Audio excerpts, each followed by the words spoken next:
कौन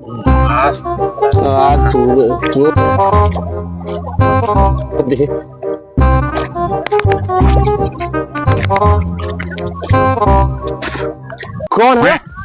अरे दानवा रोपा गईल। मालिक बोली।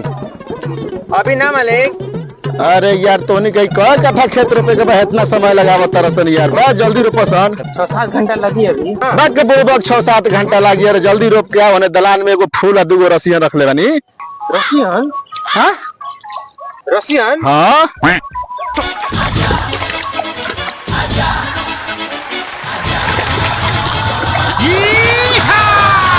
मालिक हाँ हैं? साला इतना जल्दी रोपा गई ना? तो उन्हीं के ब्लॉक बनाओ तरसन यार। खाली बोतल और रसियन के नाम पर 100 रुपये रसन उतना देर से हमारे इतना समय बर्बाद के लिए रसन। चल चल